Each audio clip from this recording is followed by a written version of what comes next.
வானத்தையும் பூமியையும் படைத்த சர்வ வல்லமையுள்ள தேவனை ஸ்தோத்தரிப்போமாக.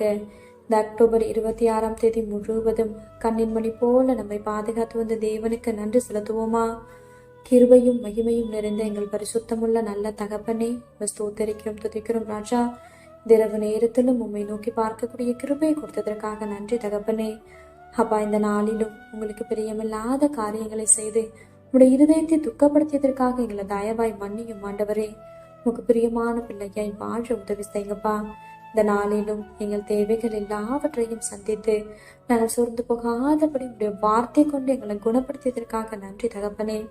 ஆண்டவரே, இந்த நாளிலும் நாங்கள் யாரையாவது மன்னிக்காம இருந்திருந்தா நீங்க எங்களை மன்னிச்சிருங்க ஏசப்பா. ஒருவருக்கொருவர் தயவாயும் மன உருக்கமாயும் இருந்து கிறிஸ்துவுக்குள் தேவன் உங்களுக்கு மன்னித்தது போல நீங்களும் ஒருவருக்கொருவர் மன்னிங்கள்னு சொல்லியிருக்கீங்களா ஆண்டவரே. அப்பா, உங்க வார்த்தைக்கு கீழ்ப்படிந்து வாழ உதவி செய்யுங்கப்பா. உண்மை போல எல்லாரையும் நேசிக்க கற்றுத்தாரும். இரவு நேரத்தில் ஜெபிக்கிற ஒவ்வொருவரையும் ஆசீர்வதிங்கப்பா. அவர்கள் குடும்பங்களையும் நீர் பாதுகாத்து வழி நடத்தும். எங்கள் ஆவி, ஆத்துமா, சரீரம் முழுவதையும் உடைய கருத்திலே கொடுக்கிறோம். நீர் பொறுப்பெடுத்து நீர் வழி நடத்தும். இயேசு கிறிஸ்துவின் இனிய நாமத்தில் ஜெபிக்கிறோம் எங்கள் ஜீவனுள்ள நல்ல பிதாவே, ஆமேன்.